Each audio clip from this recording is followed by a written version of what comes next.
And today I kind of will continue a little bit about the nature of Vedic culture and what is the essence of Vedic culture, and I will also specifically explain what it entails to control the mind. I want to make it like a smooth continuation of the previous class, even though you don't remember anything.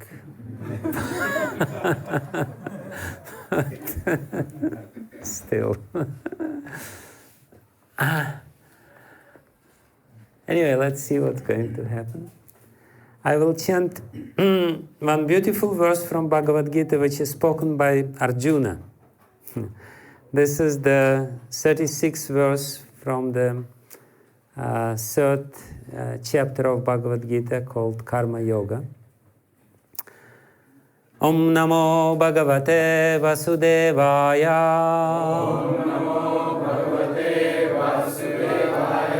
Om Namo Bhagavate Vasudevaya. Om Namo Bhagavate Vasudevaya.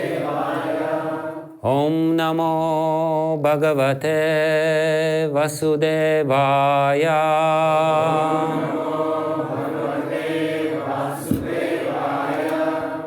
Narayanam Namaskritya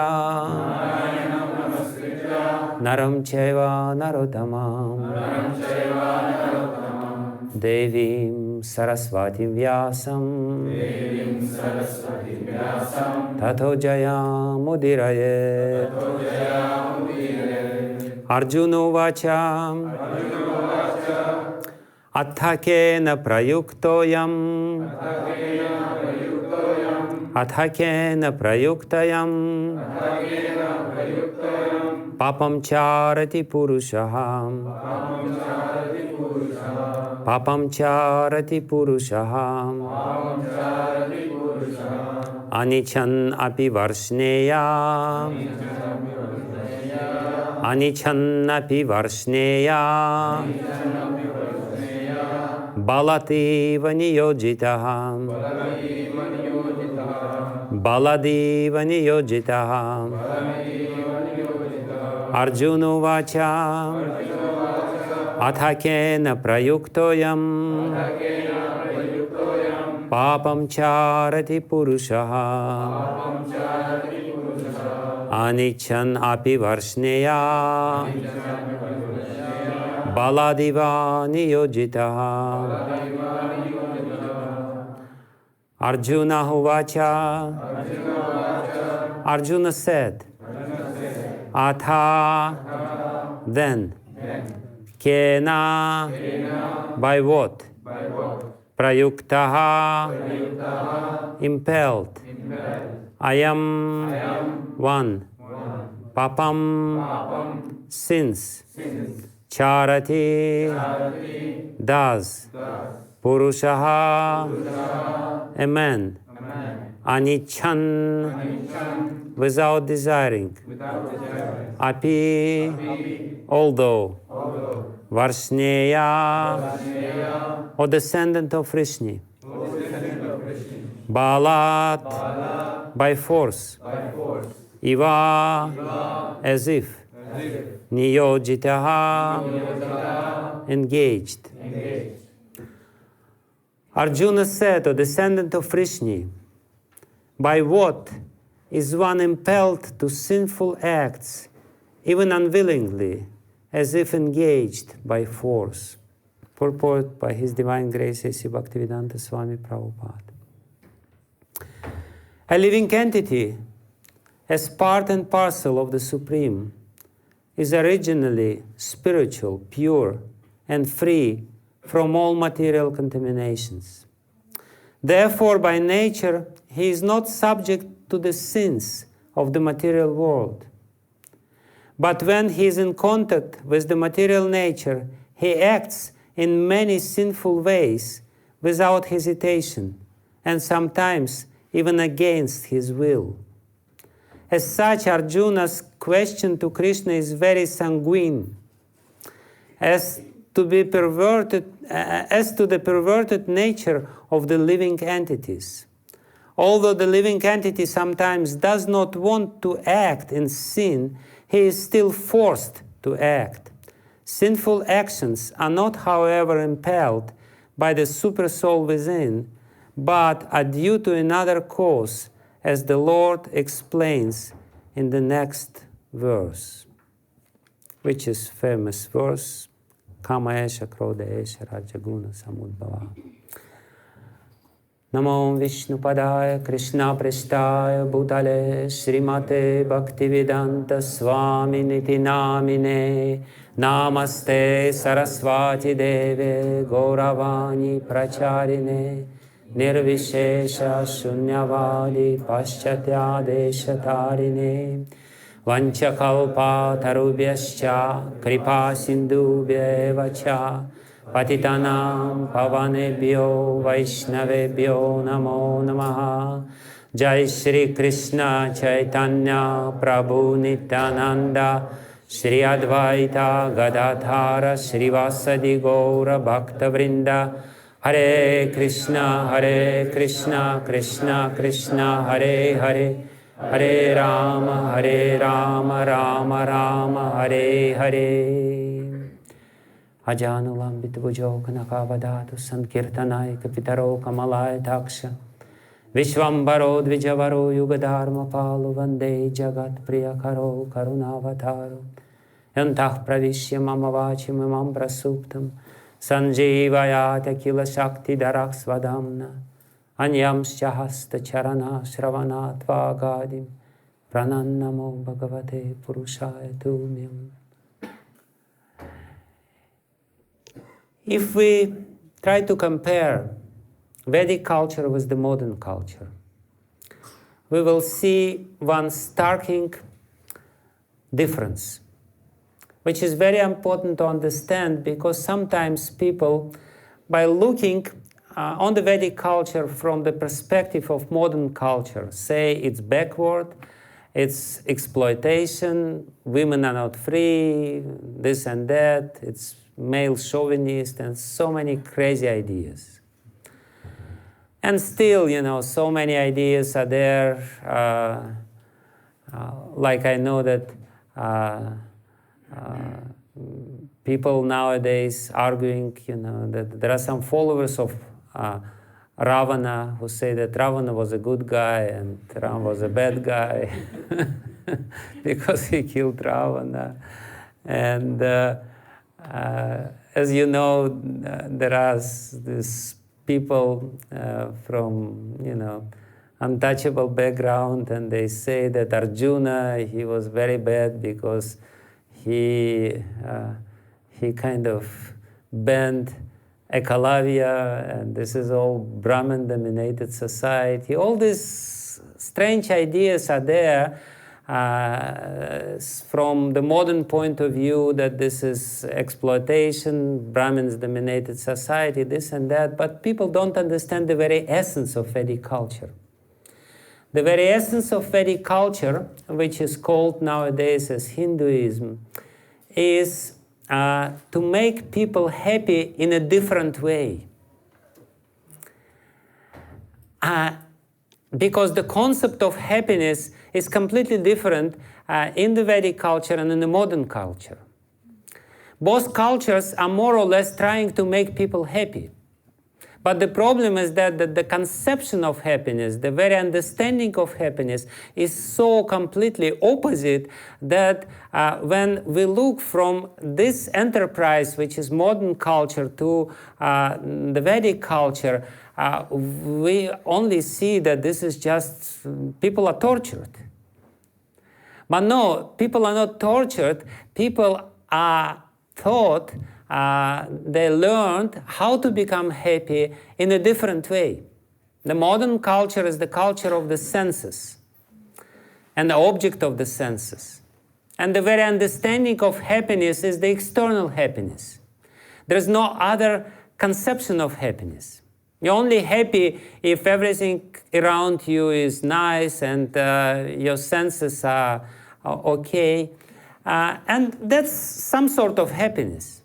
We don't deny that this is some sort of happiness, but we do have a problem with this sort of happiness because ultimately this happiness is not the real one. Because of its fleeting nature, because it never really satisfies the soul. So to say that this is the goal of life, that this is the only happiness which is there, is actually very damaging to the human beings, because nobody, actually with all the achievements of modern civilization, nobody really became happy. Everyone is trying to become happy, and so many nice attempts were made, but nobody really became happy.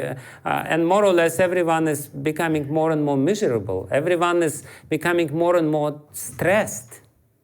You know, people are, the depression is becoming basically like an epidemic. In America, as far as I know, according to statistics, around 50% of people, they suffer from depression. The drugs which they take is all drugs, antidepressants, which supposed, and this is the most affluent country in the world. They were supposed to be happy, but why do they take so many drugs if they are supposed to be happy? That's in itself is a proof that something is wrong with the very concept, with the direction of the civilization. The difference between modern civilization and Vedic civilization is that while admitting that there is this sort of happiness, external happiness, we're not denying it. It's there, and it should be there. But this is not the ultimate. There is much deeper sense of happiness and peace and satisfaction which can be derived from within. Not external, but internal. So the very design of Vedic culture is to teach people how to become happy inside, how to reach this happy state which is already there in the soul, how to reach the soul which is supposed to be the complete bliss. Actually, and that's why these civilizations are so opposite, because one is going externally. The modern civilization is only trying to find happiness in the outer world, outwardly. But Vedic civilization is teaching how to reach the immense, limitless source of happiness which is there within.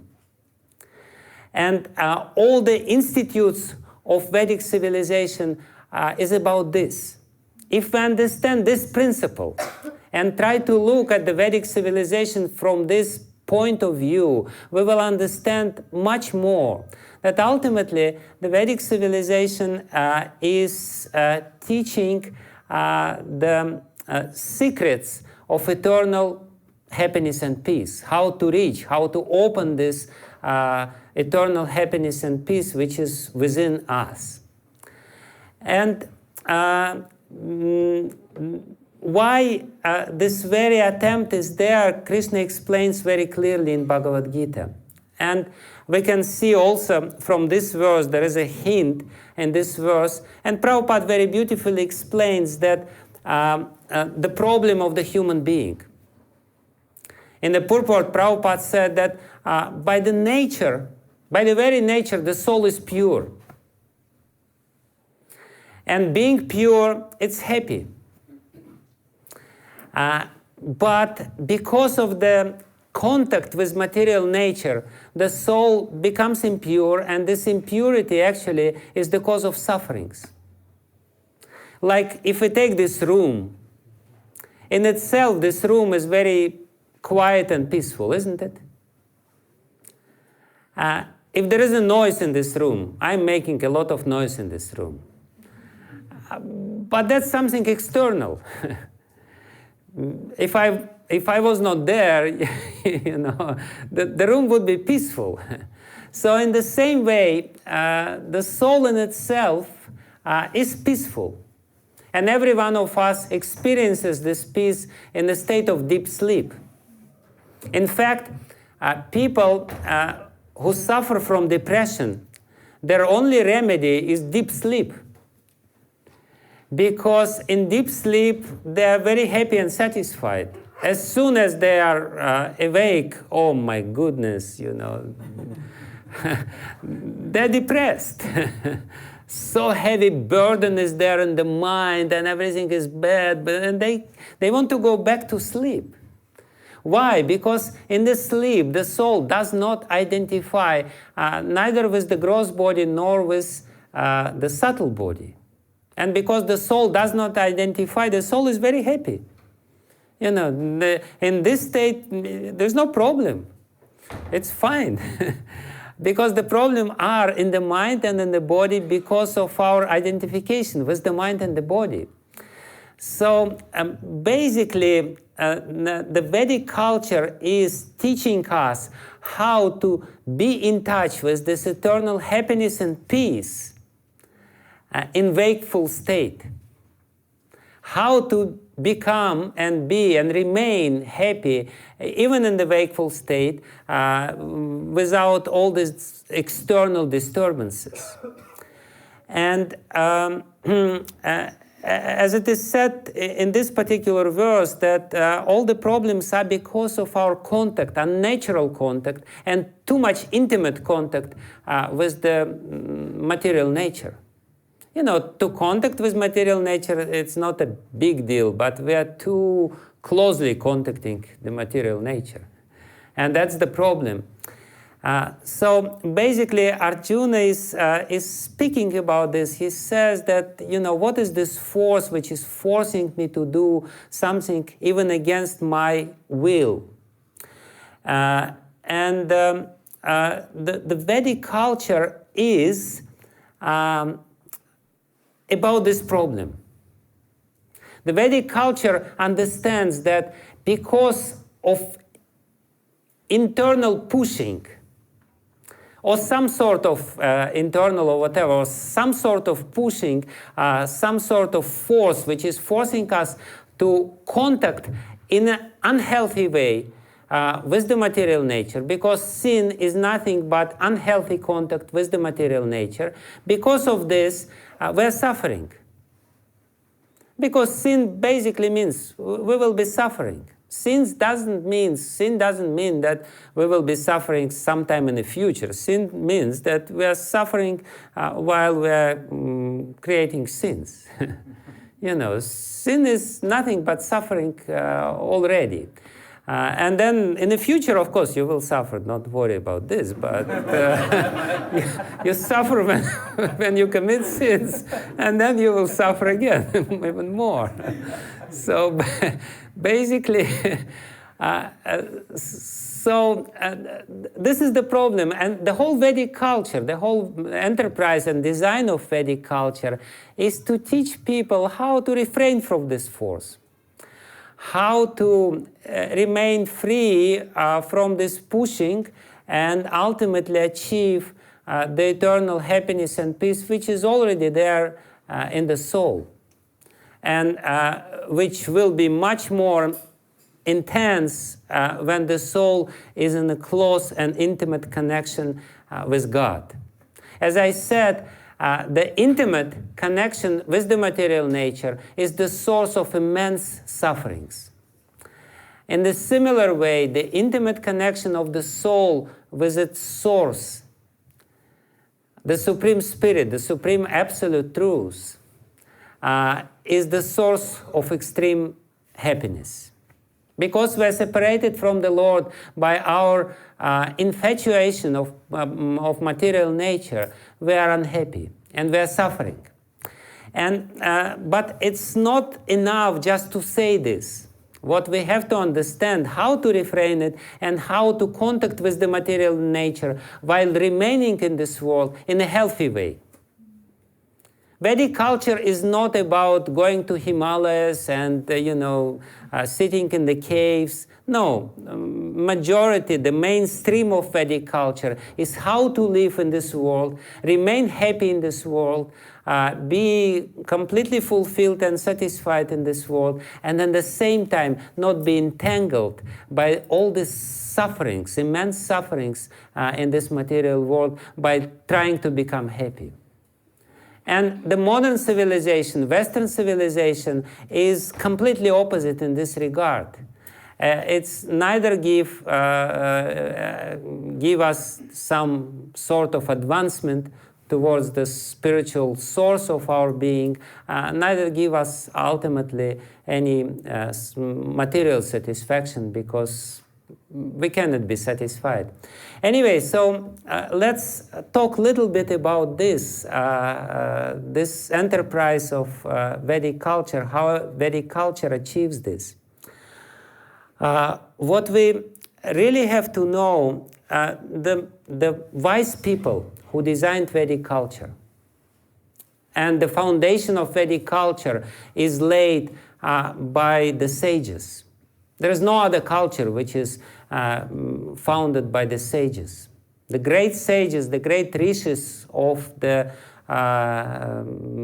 ancient times, they really understood how it works, how the karma works, how the law of karma works, how our mind works. And the whole culture is to help people to remain happy and untouched by all this unhealthy contacts with material nature, and ultimately to remain, to help us to be elevated in the spiritual sense. What we will see in the Vedic culture, first of all, the founders of Vedic culture, they understand very clearly that you are acting according to the program which is inside. People in the modern world, they don't understand this. There's so much closely intertwined with the program which is inside that they don't understand how the program works. But if we take the analogy of the modern computer, we can understand very clearly what's going on in our mind. The mind is nothing but the software. The body is the hardware. And somebody has some nice Apple-produced body, and somebody has some IBM, and somebody has some really made in China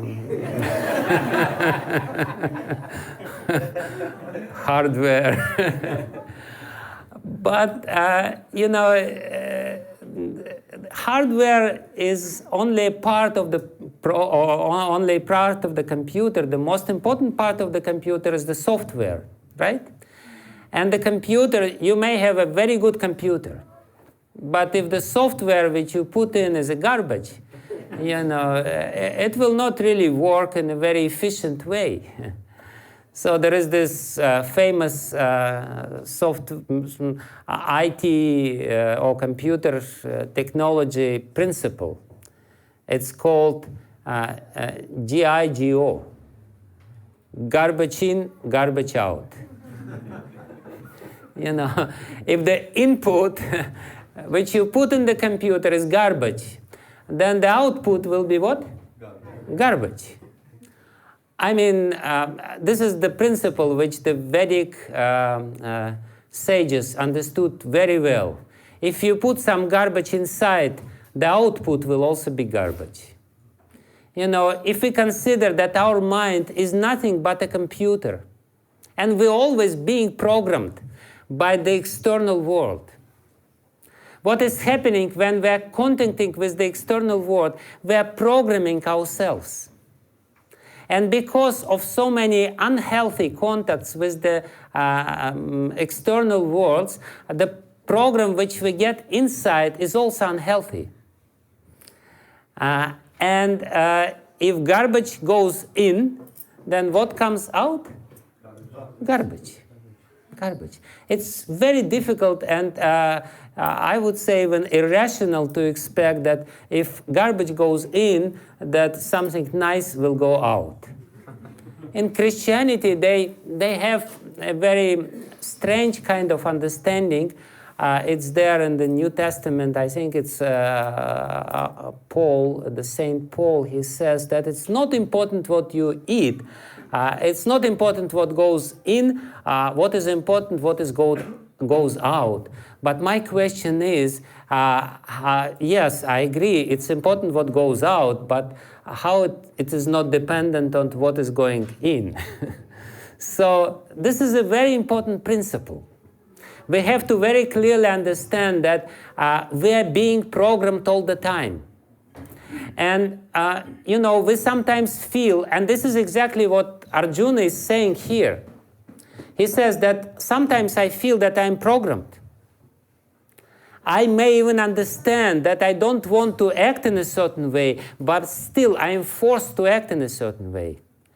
Does anyone experience this sort of problem in his life?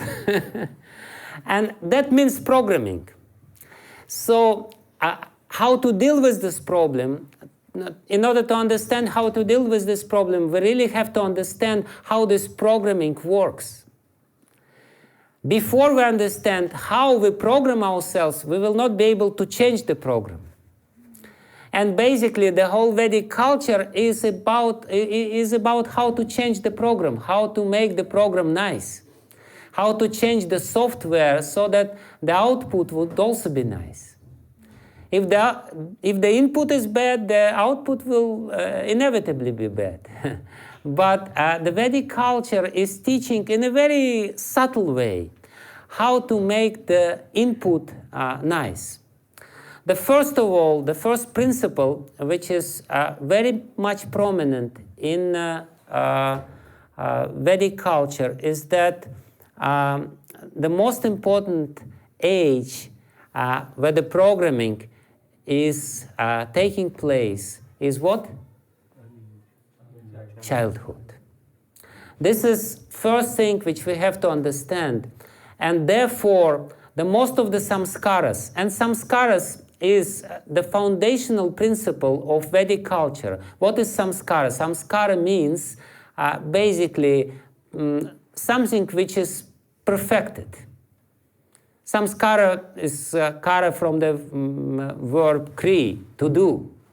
To do something perfectly. Basically, samskara, Srila Prabhupada explains this is purificatory ceremony. The ceremony which purifies your consciousness, or basically which puts in nice program inside you. Because of our contact with the material nature, we have so many bad programs already there. And basically, Krishna classifies these bad programs. There are three kinds of bad programs, which are inside our consciousness or our brain, our mind. Three kinds of programs which make us suffer. What are these three kinds of programs? Kama, krodha, and lobha. Yes. He says this is the three doors to hell. And hell means suffering. This is three programs, three very bad programs which are already there in our, it's basically, how built in. Like, all the PCs, they are with Windows. The producers of PC, they put Windows inside so that, so we already produced with this kama, krodha, and lobha inside. So, and if we are left alone with all these programs, Krishna tells us what's going to happen. What's going to happen? Trividam narakasyedam. This is the three kinds of doors to hell.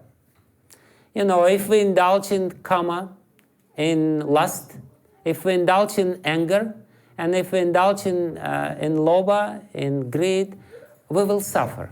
And we are suffering in this world. So to counteract this is like viruses. Like in computers, you have viruses which can completely destroy your hard disk, right? The all information which is there in the hard disk can be completely eradicated by the viruses. And we can see if people indulge too much in lust, what will happen with them? The whole hard disk will be destroyed. And this, in the Western culture, there is one very tragic figure in France, de Sade. He is the very perverted mind, and he started writing all this completely perverse literature about all kinds of sexual perversion, all this basically pornography literature he wrote. And people still read this garbage because garbage in, garbage out. People still very happily and enthusiastically consume this garbage. But not many people know that this man, who was completely sick, sexually sick, he ended up in a mental hospital. His whole brain was completely, totally, absolutely destroyed. He became, really, it's a very tragic figure. Nobody speaks about this. Everyone is still happily consuming something which brought him to hell in this very life.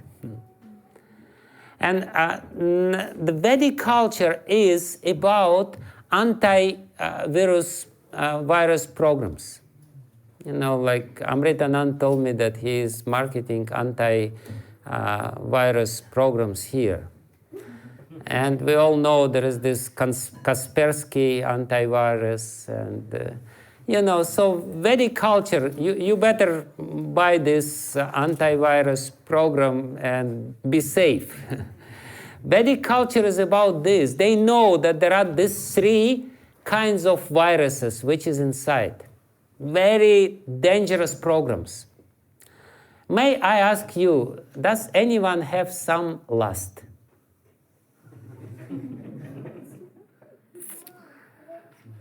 Once one devotee approached Prabhupada and said, "Prabhupada, I have no lust." Prabhupada looked at him and said, "Maybe you should go to doctor."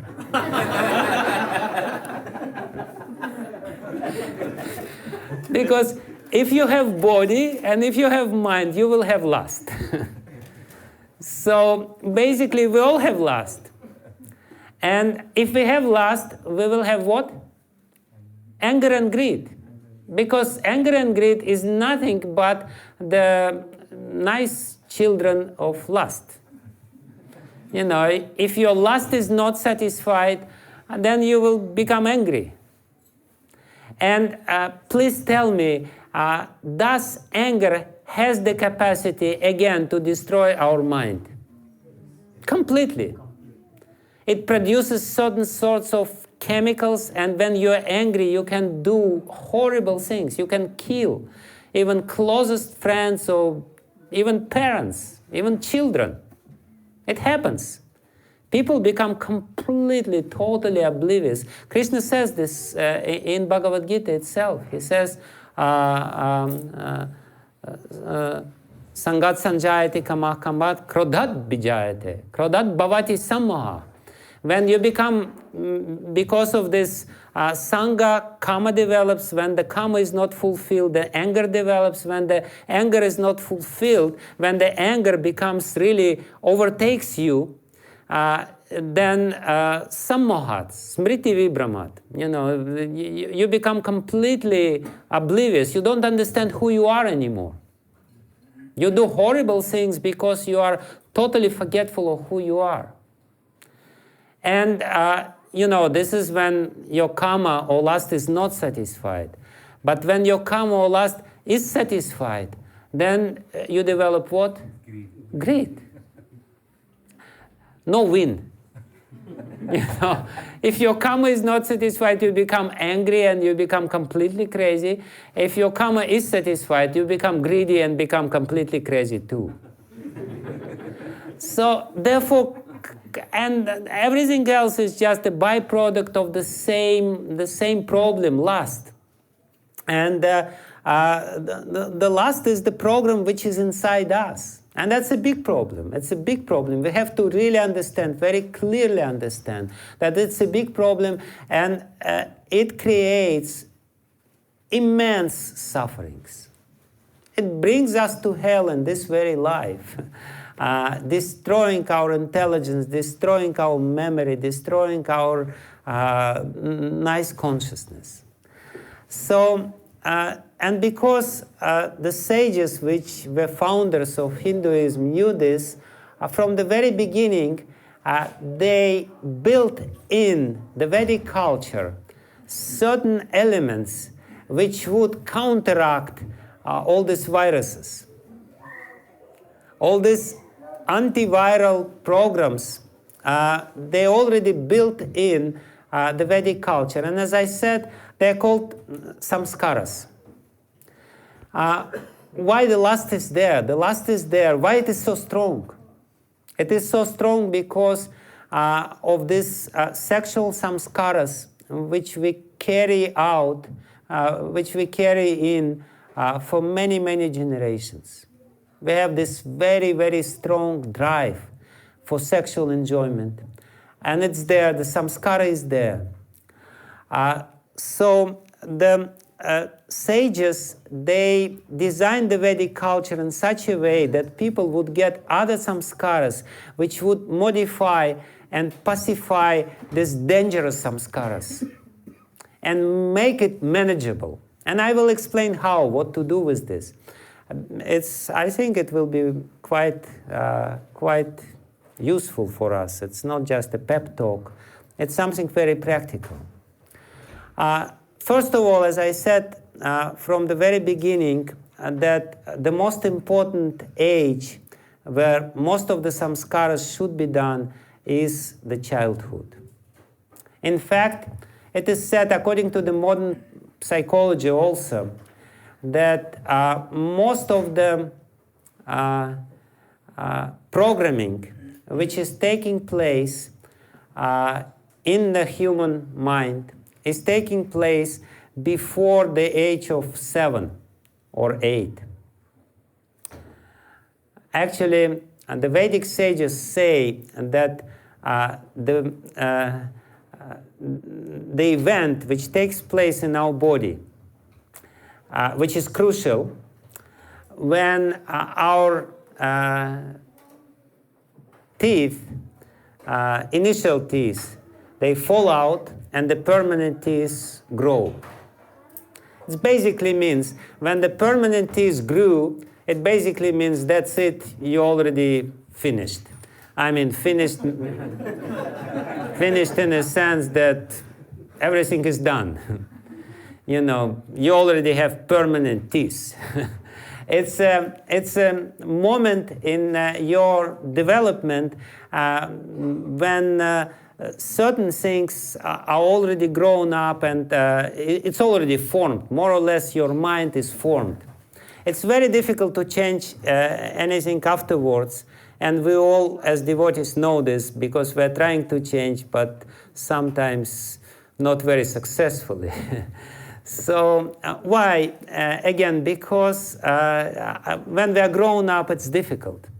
When the child is very small, before his permanent teeth grew, then you can really program him nicely. And therefore, in the childhood, all these samskaras are there. First of all, because why it is so important? Why this age is so important? Because in this age, people, the memory is very fresh. People just get the mind. What happened while the soul left the old body, then there was a certain process of sort of sorting the experiences. The karma kind of solidified. It's a very subtle process. So all the experiences of the past life, they are more or less pushed in the subconsciousness. and you get completely, totally fresh, new mind.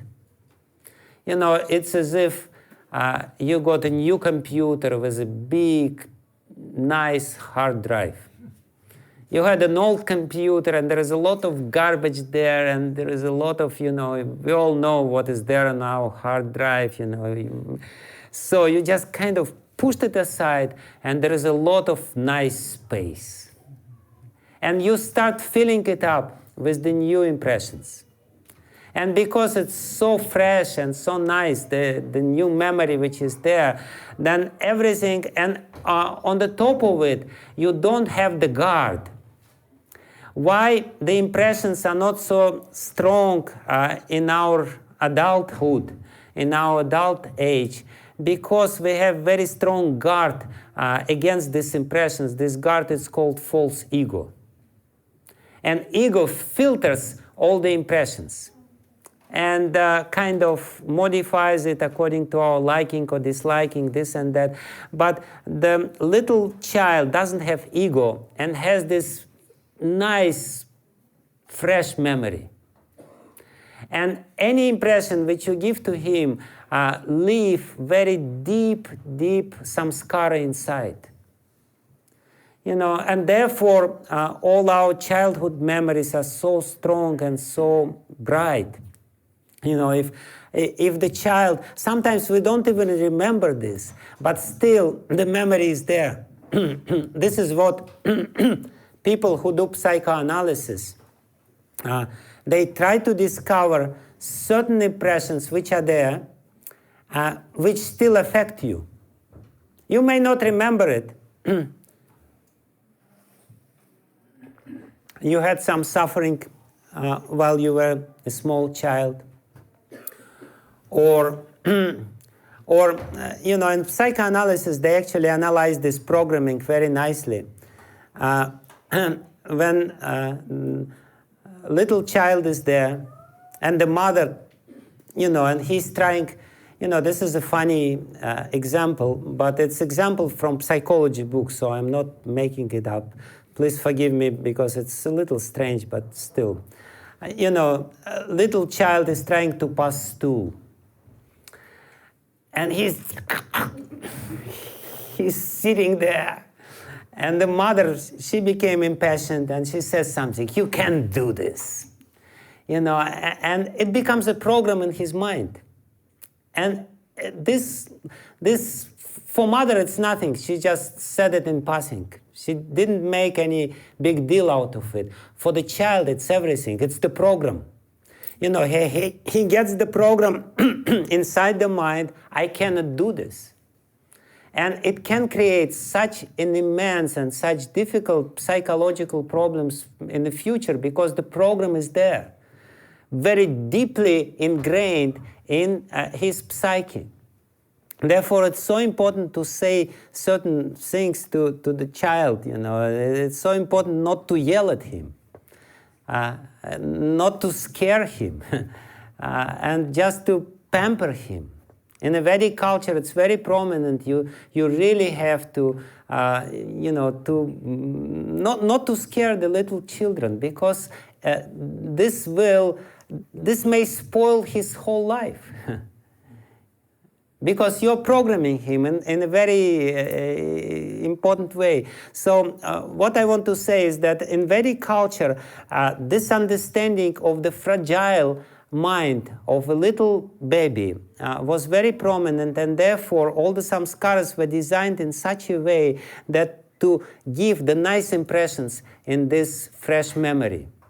Like, for example, the child was not supposed to see anyone besides the mother for at least 3 months. The mother would remain with the baby for 3 months alone and would give him just her love and only love. Because everyone else, they're not so loving to the child, especially if the child is yelling and crying and anything. And, you know, some other people may hurt the little child. You know, sometimes I fly in a plane, and because the people who fly in a plane, they're not from Vedic culture. They take little babies in a plane. And the little baby is just scared to death. He's just crying all the time. Ah! And all other people who are sitting around him, they are not happy about this. And he feels it. Because he's so sensitive. He's sensitive for all these negative emotions which goes. So in the Vedic culture, for 3 months, the baby has to be alone with the mother, completely in the protective environment. And then there is a certain samskara, the first, when you first when you first going out of the house.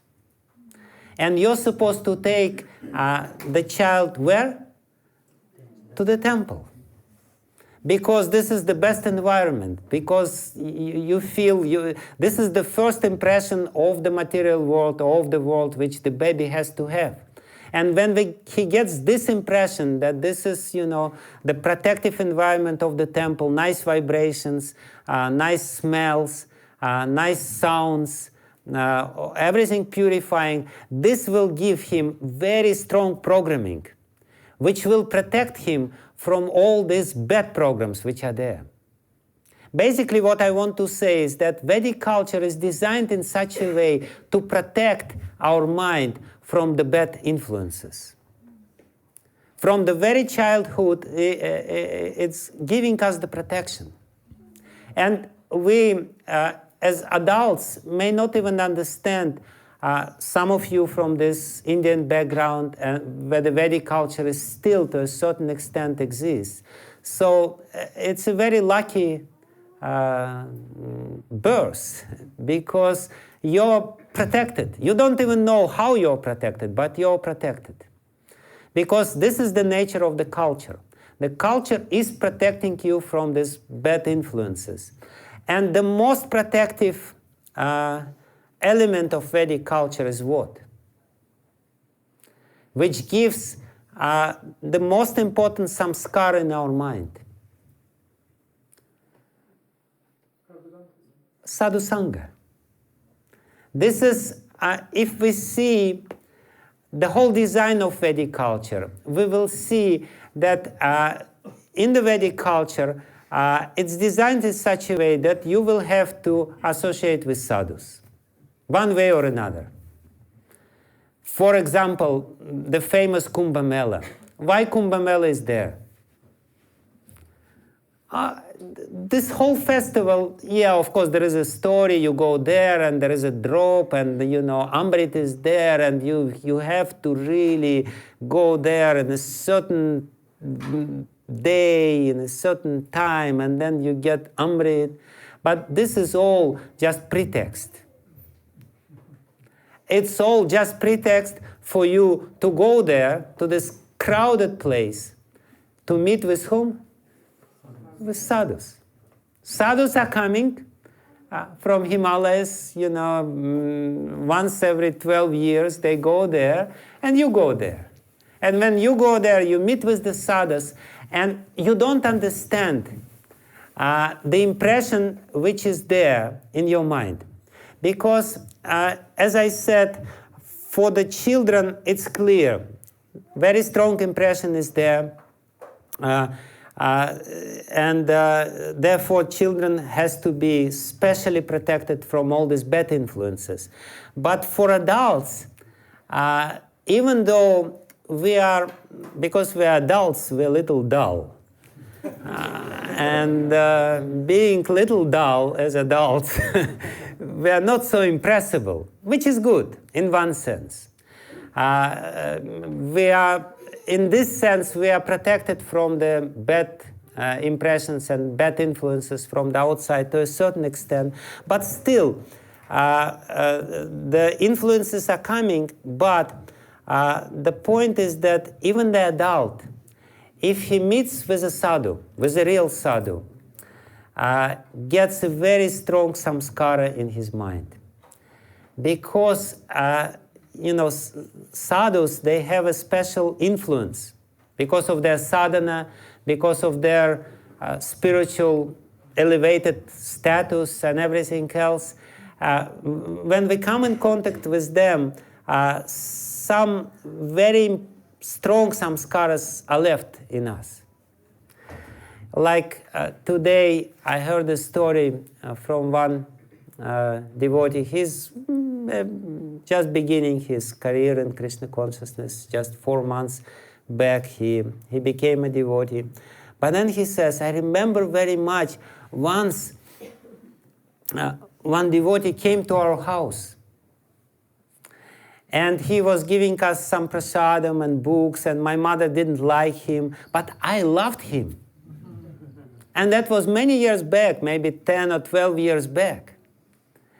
But this little impression, little contact with the sadhu who came to their house and selflessly was trying to give something to him, left impression which ultimately brought him to Krishna consciousness. And this is, again, this is the design of Vedic culture. Vedic culture is trying to protect people from all these hellish sufferings which are there built in our mind by giving us good samskaras. And besides the samskaras of the childhood, it gives us the most important samskaras by stressing this point of sadhu sangha. That we have to come, that we have to listen, we have to hear, we have to interact, we have to associate. We may or may not understand anything. Sometimes we may even sleep in a lecture. When we sit in a lecture and, sometimes it's so peaceful and it's nice, and it's kind of doze off, It's okay, it's fine, no problem. It's better if you sleep in a lecture than you sleep at home. There is still some benefit. because the very mode of interaction is different. You're interacting with other people. These people are spiritually inclined. They are, the certain vibrations are there. Therefore, it's so important. It's so important to come to these programs. It's so important to come to the temple. Again, you may or may not understand what is happening, but something very significant is happening at that time. When you're standing in front of the deities, you may or may not understand anything, because it's called darshan. And sometimes people think that darshan means I have to see something, and I don't see anything. But darshan doesn't mean that I have to see something. Darshan means that somebody has to see me, and this somebody is God. And that's very important. Darshan, I may not see God. I definitely don't see God. I see something, something, I don't know what. But he sees me. He definitely sees me, and that leaves an impression. It definitely leaves an impression. Therefore, and this association is the most important. Sri Chaitanya Mahaprabhu, when somebody asked him about the definition of devotee, he said, Asat Sangha Tyaga e Vaishnavachar. What is the definition of the behavior of devotee? It's just one word, Asat Sangha Tyaga. This is Vaishnavachar. You try to disassociate yourself as much as possible from asat, from something which is unreal, from something which is not eternal, and you try to come in contact with something which is sat, which is eternal. And that's basically the very essence of Vedic culture. Satsanga, in different ways. To bring you in contact with sat, with reality. So that ultimately you will be elevated and you will understand the reality or sat, or real knowledge about yourself. Now, while describing this general design of Vedic culture, I also want to give go a little more specific, and to explain to you how the Vedic culture deals with this problem. Again, as I said, we are already programmed, and we have to be very clear about it. We are programmed. We are not, as they say in Latin, tabula rasa. Tabula rasa means clean sheet, clean, clean slate. We are not really this. The programs are already there, and some programs are nice, some programs may not be nice. So the Vedic culture is teaching us how to reprogram us. Because ultimately, without this reprogramming ourselves, we will not be able to achieve elevated state of consciousness. We will be more or less, doing the same thing again and again and again, while using the same programs. And of course, I said the most important part of Vedic culture is the association with sadhus, because when you come in contact with the sadhus, you completely change your mind. Actually, I wanted to tell you a little story. You might hear this story before, but it's a nice, funny story about the potency of sadhu sangha. That's a story about Ambarish Maharaj and his brother. Have you heard it? Ambarish Maharaj was a great saint, as we know. He ruled in Mathura, and he was a great devotee. And somehow or other, he had a very bad brother. His brother was he was a drunkard. He was really bad, and he couldn't do anything. And Ambarish Maharaj was trying somehow or other influence him. It didn't work. This internal pushing was too strong. He was somehow or other programmed in a bad way, and he couldn't do anything. He couldn't change his programs. Therefore, at one point, Narada Muni came to Mathura. And Ambarish Maharaj, he asked Narada Muni, he said, I tried to save my brother, but I can't do anything. My potency is not strong enough. You please go to him and try to influence him. Try to change his mind. And Narada Muni said, okay, I'll try it. There is nothing to lose. He came, and this guy, he was completely drunk. And Narada Muni comes in the Veena, Hare Krishna, Krishna Krishna. And this guy become angry like fire. He doesn't want to hear anything about God, because he knows that the very word God or Krishna can destroy his concept of life. And he's afraid of it. He doesn't want. The problem with all these samskaras, first of all, because they program us in a certain way, and second of all, because we become attached to them.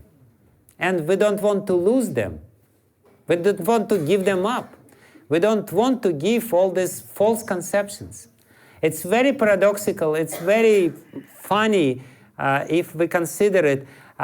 So many things which caused us suffering immensely. Still, we don't want to part with it. We don't want to give them up.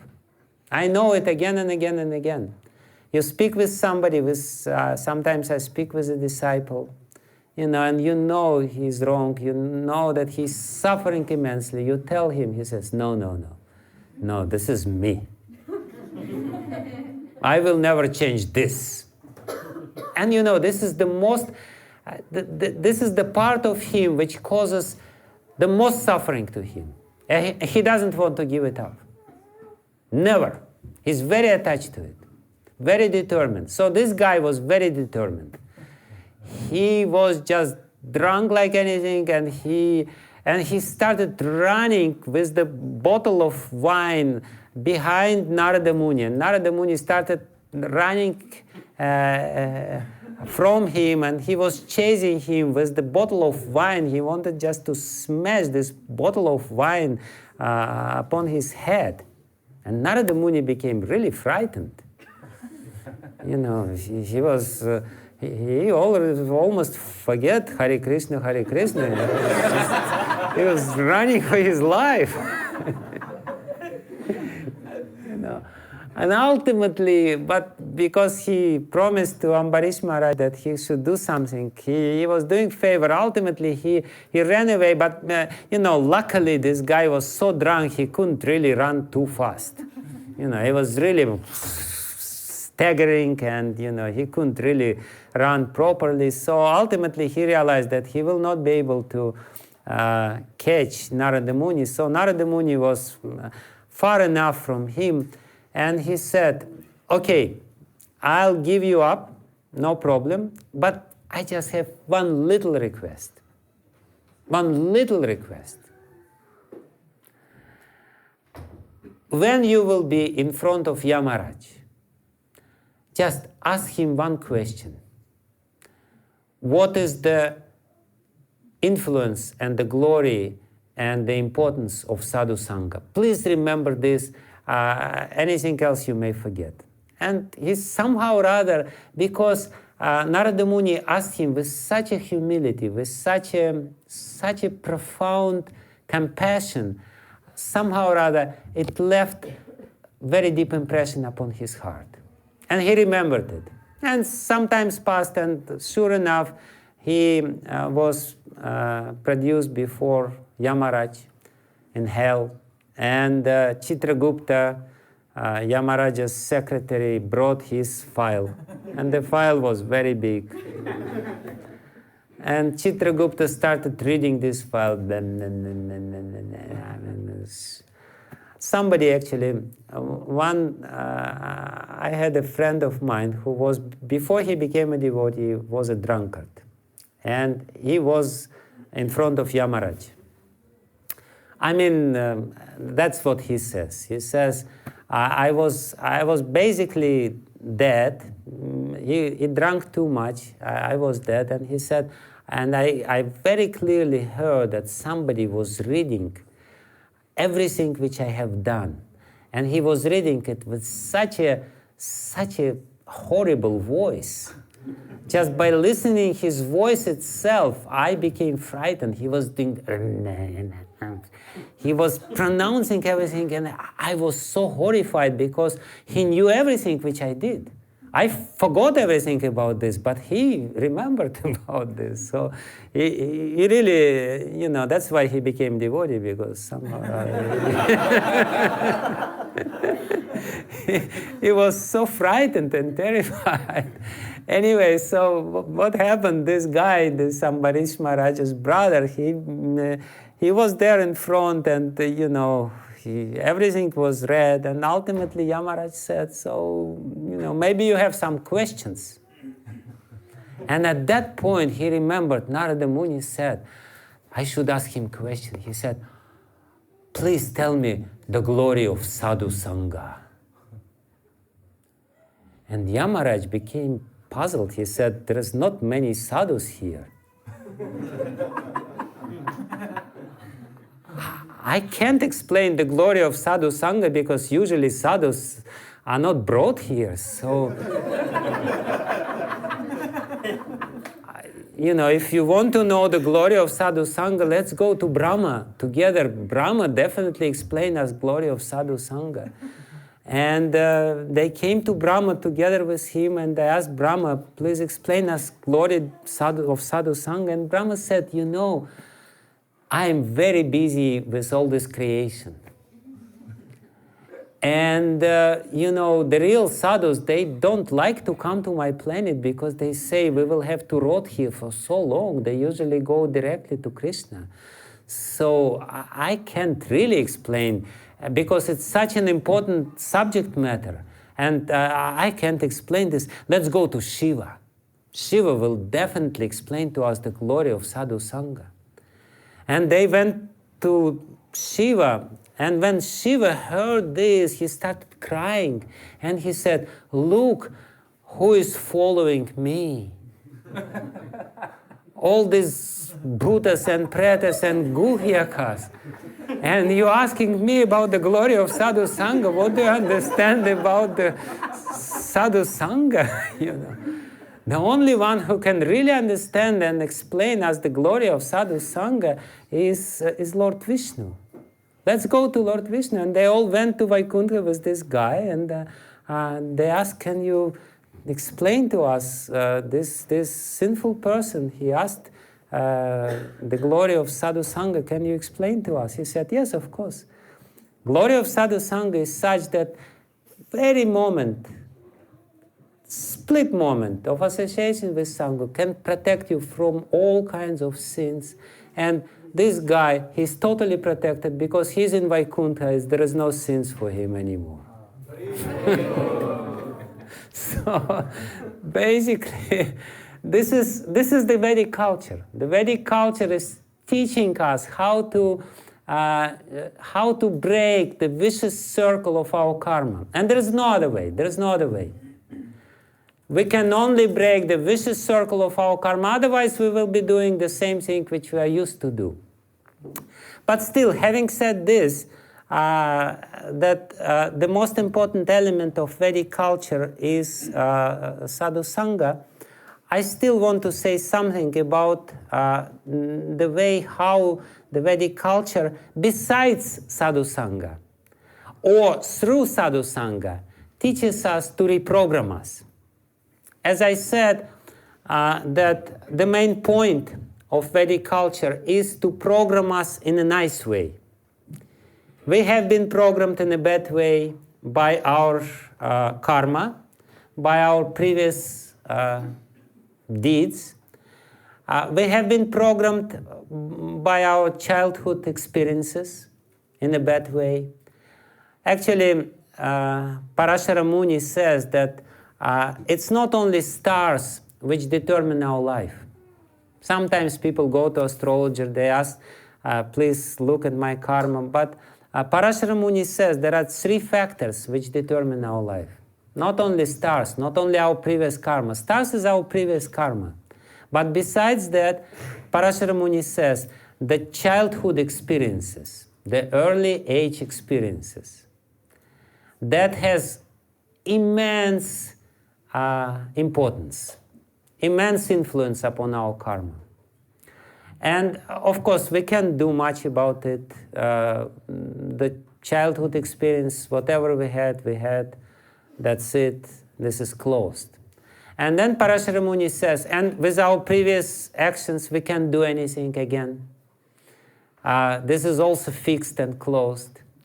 So he says there is third factor, your association in this life. You can change your karma, you can change your destiny, you can change drastically your psychology, your desires, if you choose your association. And that's the opinion of the greatest astrologers that was there. You know, in Parashara Hora Shastra he says this. The 3 factors influence our karma. But again, still, I wanted to say something very important about the reprogramming process. Reprogramming process, how it works. Besides all these miraculous things, which is definitely there, you know, which leaves us some samskaras, there is also very sound process which we have to understand, the mechanism of which we have to understand. While trying to reprogram us, we have to really, first of all, clearly understand the problem which Arjuna is formulating to this verse. He says, what is this force? How to deal with this force? Sometimes I do something which I myself despise. I really hate myself that I do it. Still I do it. I cannot do otherwise. What to do? How to deal with it? So basically, to reprogram us, 2 conditions should be there. Only 2 things which can free us from this condition of being programmed by our previous karma. And these 2 conditions are, first condition is knowledge. Knowledge of what is good or what is bad. If I don't have this knowledge, I will act in a bad way, according to my program. Okay? Is it correct? I will only act according to my program. You know, some impetus will be there, some instinct will be there, the program is there, and I will go for it, like an animal. You know, therefore, first thing, if you want to reprogram yourself, first thing which you have to know what is good, what is bad. And ultimately, this is what Bhagavad Gita and any other scripture is all about. They're teaching us what should be done, what should not be done, what we're supposed to do, what we're not supposed to do. This is the first thing which is very important. Because if we don't have this knowledge, there is no chance for us. We will just go according to our karma. We will just do how we feel like doing, right? We will only do what feels good to us. It doesn't matter whether it's good to us or not good to us in the long run, in the ultimate sense. We will do it. So first is knowledge. Like, for example, if you have some certain stomach disease, for example, you have ulcers, and you're not supposed to eat. And usually people who have ulcers, they have craving for sour things. And that's the cause of their ulcers. So if they don't know that this is connected, they will see some sour things and they will eat sour things because they have the cravings. They will just eat all this sour and hot, spicy things, and they will consume it and only aggravate the disease. So the first thing, they should know that they should not eat it. Okay? It's correct? Otherwise, they will just go for it. But then, even if they know that this is bad, still, the chances are there that they will still eat it. Isn't it? So that's exactly what Arjuna says this. So first, to get rid of karma, of bad karma, or this bad programming which is there, you have to know what is bad, what is good, what you're supposed to do, what you're not supposed to do. But that's not enough. What else you have to be able to do? Determination? Yeah, control your senses, basically, okay? This is what, these two things, knowledge and control of the senses.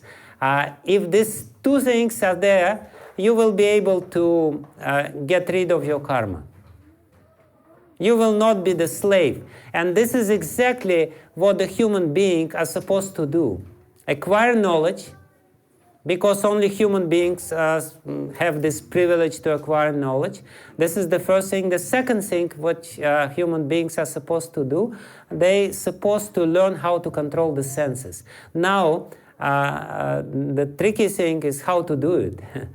But it's not so difficult. Again, the Vedic culture is explaining to us. And as I said, this is how the sadhu sangha, or association with the saintly people, influences us and helps us to get rid of karma. First of all, when we come to sadhu sangha, we get the knowledge, isn't it? We get the knowledge how it works. The knowledge basically means the knowledge how your mind works, how your karma works, how the whole design of this world works, what is the consequences of this and that. This is the knowledge which you have to get rid of karma. This is the first condition. But then the second condition is actually also not so difficult, not as difficult as you may think it is, because ultimately you can control your senses and your mind when the senses and the mind are somewhat purified. You cannot really control very tamasic or very rajasic mind, isn't it? But if your mind is generally sattvic, it's easier to control it, isn't it? Did you notice it that, and therefore the Vedic culture teaches us how to lead the sattvic way of life, how to influence mind in a positive way. So first of all, we have to understand what we're supposed to do, what we're not supposed to do. And second of all, we have to understand that we have to be very, very careful about the mind. We should not contaminate it too much with the influences of rajas and tamas.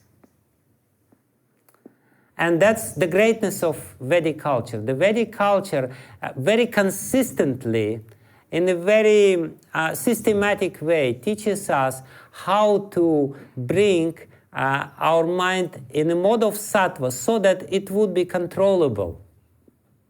Because Rajasic and Tamasic mind are not controllable. Not controllable at all. I have one experience. I'm dealing with one person. He's a disciple of mine. He's a very sincere person.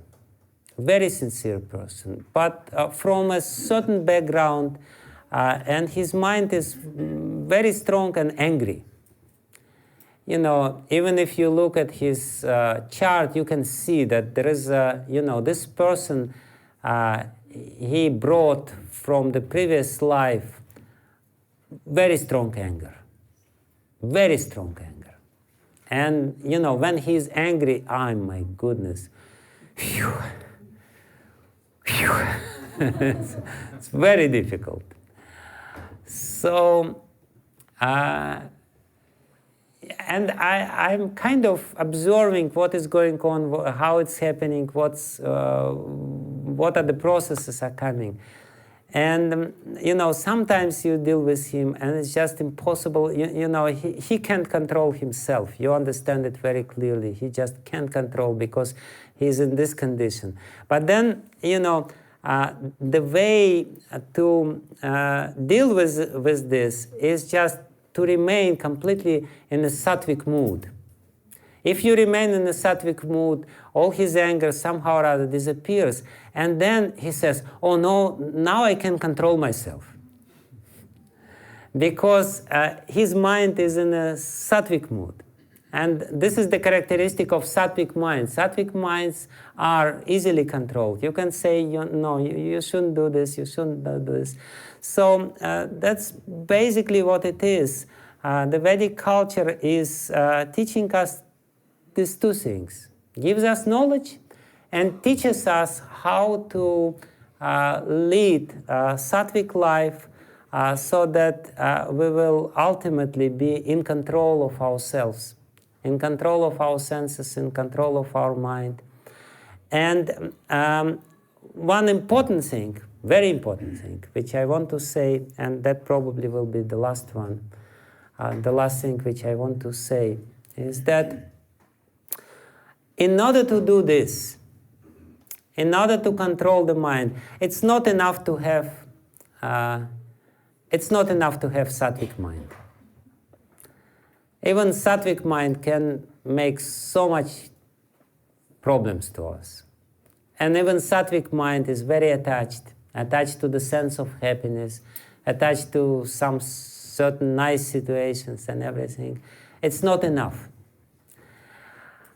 The other thing which we have to learn while associating with sadhus, the most important thing, is how to, we have to learn what is good, what is bad. We have to learn how to lead the sattvic life, to be in control of ourselves and to be more or less in control of our life and to get rid of our karma. But then there is one more thing which we have to learn, the most important thing. This third thing, the most important thing, is that we have to, while seeing them, we have to learn how to act without the sense of agentship. How to act in a little detached way. Because, and this is the most difficult art and the science, but this we can only learn, this art or this understanding can only come to us when we associate with sadhus. How they are acting, but at the same time they are detached. They are not attached to the fruit, they are not really selfish, they are not really clinging to the result of their action, they're just doing it in a completely selfless way. I mean, different sadhus, they have different grades. Some are, to a greater extent, mastered this art of acting without being attached to results. Some are much more elevated and they are completely selfless. But still, sadhus means those people who are really doing it without the sense of agentship or the sense of ownership. And even if we practice this little bit in our daily life, little bit, this little sense of detachment, meaning that we are not really acting ourselves, but we are watching how we act. That can eradicate our karma completely. And that's what we have to learn. To be the observer, not to be the actor and enjoyer. What we are doing now, we are acting and we are trying to enjoy the fruits, and we are so morose if something goes wrong. You know, I'm this and I'm this big and I'm that successful and something went wrong and this is so bad. I mean, give me a break. It's not so important. We shouldn't take it too seriously. It will not help us, neither in our material life. If we take it too seriously, we will not be able to do anything. We should do our role. We should play our role nicely. But we shouldn't really take it too seriously. Be little detached. It's just our role. It's little role which we play. And we have to play it nicely. We have to do what we're supposed to do. But at the same time, don't be too entangled into this. And this is the only thing which ultimately we have to learn. To get rid of our bad samskaras and to get rid of our kama and krodha and lobha. You know, the next time when kama will overwhelm you, or krodha will overwhelm you, well, it's too late. When it overwhelms you, it's too late. you can't do anything. But before that, see, if you try to detach yourself and kind of observe what is going on. Observe what is going on in your mind, observe what is going on in your heart, observe what is going on around you. Not take it too seriously. Then what will happen? The feats, all these problems of kama and krodha and lobha will not be so strong. They will not influence you too much. You will be able to be detached from this. You will look from the observing point of view, and you will say, yeah, very nice kama, but I don't need it. Thank you very much that you came. I know that you want to serve me, but really, not now. I will call you when I need you. So, the same way with anger. You know, when you are in control of yourself, you can call anger when you need it. And you drive him away when you don't need him. I don't need you, just go home. I will call you when I need you. You know, like Prabhupada, sometimes he would become very angry, or extremely angry. But then, amazing thing about Prabhupada that, you know, and people, his disciples who experienced his anger, they were shaking, you know. His anger was so strong. But then immediately, just the next second, Prabhupada would smile and say, yeah, nice, it's okay. He was not affected by this anger. Why? Because he was in control. He was using anger to a certain purpose. So that's the point. While how the association with sadhu teaches us, because sadhus, they teach us what to do, what not to do. Sadhus, they also teach us how we should live the sattvic way of life. But the most important thing which sadhus teach us, how to be little detached, how to be an observer, not necessarily the hero of the strange movie of our life. You know, we are the main hero, but the script is somewhat.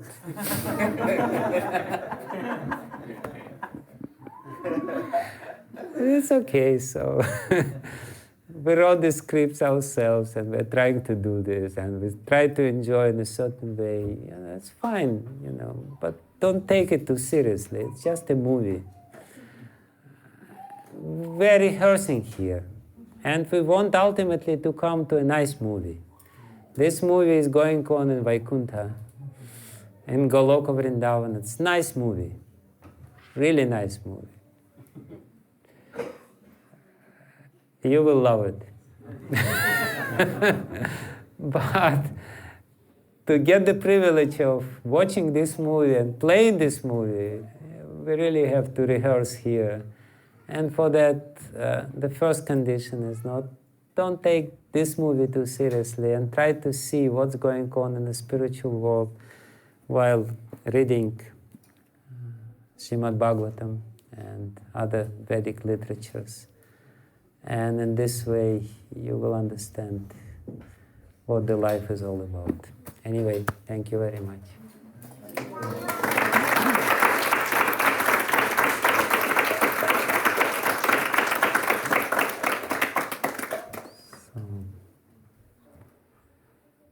Does anyone have any questions? Yes, Sundaram. Thank you very much for this beautiful programming lesson. As a doctor, I can completely relate with your hypothesis of programming. You mentioned about programming by the Vedic culture, and I just want to take that to the next step of talking about the concept of yoga dharma, in which I want to talk about, ask you about the yoga dharma for Kali Yuga, which is the transcendental sound or chanting of holy name. Mm-hmm. So obviously the transcendental sound can change the program quite effectively and rapidly, and we know that it can change it in a much more stronger way than what the samskaras have taught us. So my question really is that when it is so strong, and we see this very often, that devotees who are practicing for decades and trying to use the sound haven't really still got where one would want to see them. So how does this programming not work? Okay. And the second part of the question was that does the transcendental sound, is it more effective when it starts in childhood as opposed to somebody like us who has come late into the Krishna consciousness? Thank you very much. It's very, very appropriate and very deep question. Thank you for it. It's a fact. From one sense, scriptures glorify the power of the holy name. From another sense, we see that, in our own experience and experience of people around us, that somehow or other, with all its power, the holy name fails to change or reprogram us. And we have to be very sober and very clear about it. And Acharyas, they explain why it is so. They say, and in Srimad Bhagavatam it is also said, that the holy name acts immediately upon the person who is simple in heart, doesn't have the envious heart, so to speak. If he is eager, then the holy name will immediately act.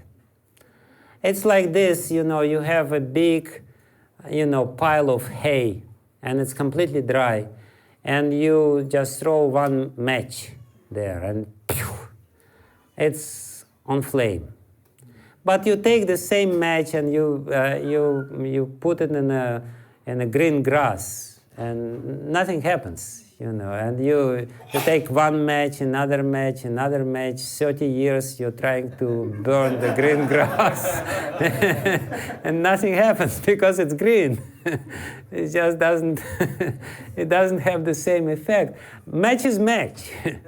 Match is powerful, but because the grass is not dry, then it doesn't work. So that's exactly what happens with us, and that's why we have to repeat holy name again and again and again to make the samskara deeper. First of all, there's two things which we are supposed to do. One is to be engaged in our sadhana to make samskara of the holy name as deep as possible. And to make the samskara deep, like Patanjali Muni explains it in Yoga Sutra, the three conditions should be there. You know, in our adulthood condition, to make any samskara deep, first of all, we have to repeat it again and again and again. So therefore, Patanjali Muni says the first condition for sadhana, dirgha kala. Dirgha kala means long time. For a long time you have to do it.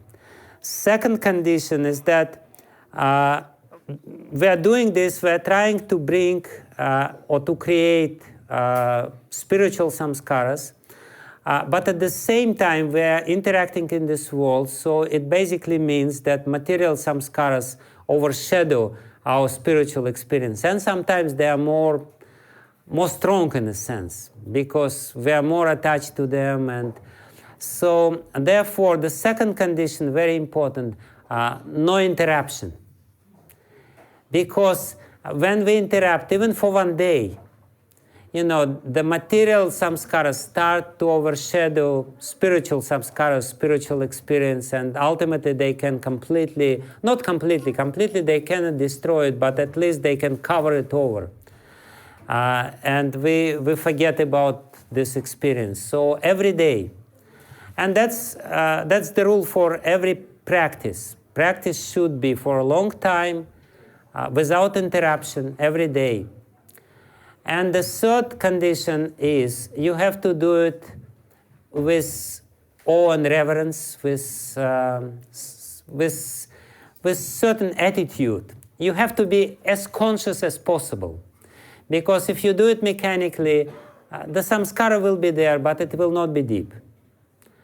The more, if you understand the meaning, what is going on, if you really kind of try to concentrate in a nice way, not in a very, tense way, but understanding what is going on, then the impression, the samskara, the experience which you will have of the holy name will be deeper. So these three things which you have to do, working on your spiritual samskaras. At the same time, why the holy name does not manifest the whole power, the complete power, it's because of our offensive nature. It is very clearly said that the holy name, even though all the powers are invested in the holy name, withdraws the powers inside. And because it withdraws the powers, it gives us some experience, and sometimes we get this experience. Sometimes we feel, oh, it's so nice. Sometimes all of a sudden the real sound of holy name comes and we just love everyone and we just want to embrace. But it's rare. It's just normally we just Hare Krishna, Haribo, Haribo. Then it's not so deep. Why? Because we are offensive. Therefore, this certain attitude should be there, as reverential as possible, understanding the meaning, We are talking with God at this moment. And at the same time, we should avoid offenses. And basically, avoiding offenses means we shouldn't cling. The main offense, which is there, the main offense. I mean, all the serious offenses are there. We shouldn't offend the devotees. We should not justify ourselves, our sinful propensities while chanting the holy name, counting on the purifying power of the holy name. All the serious offenses are there. But the most important offense is the last one, to cling for material attachments, I and mine. I and mine. Because this is the offense from everything else comes. This very powerful ego which we have. So that basically means that while we chant, we have to be ready to get rid of all these byproducts of I and mine. Because when we call Krishna, we say Hari, Hare. Hare means Hari. Hari means we're calling him. It means take away, right? Hari means somebody who takes away. Take away this garbage. We say, Hari, take away this garbage. But then when he comes and tries to take away, we say, no, I need it. I'm not ready yet.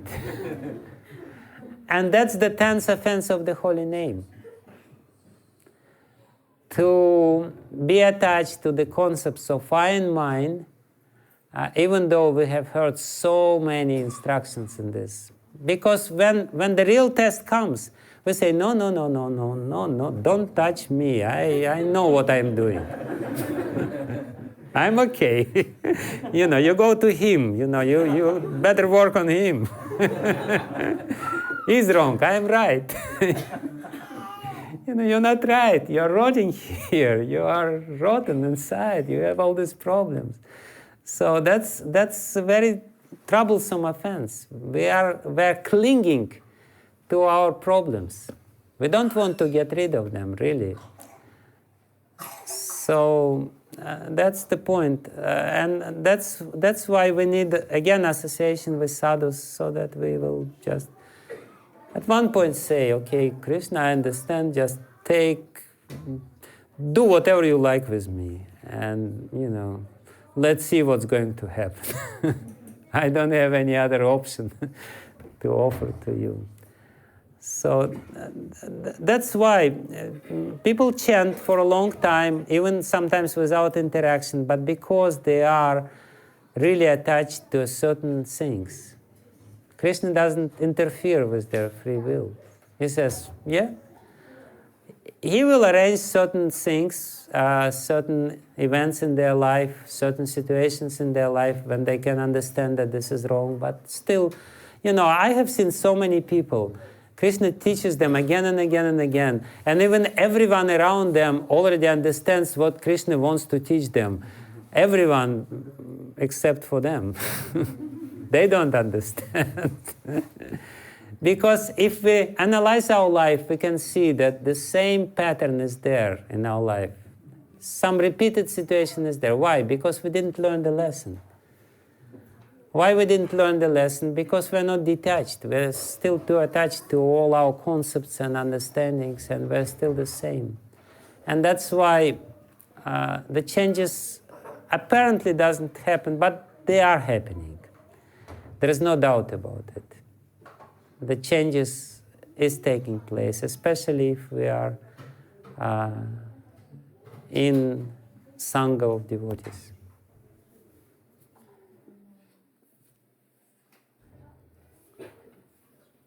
Okay.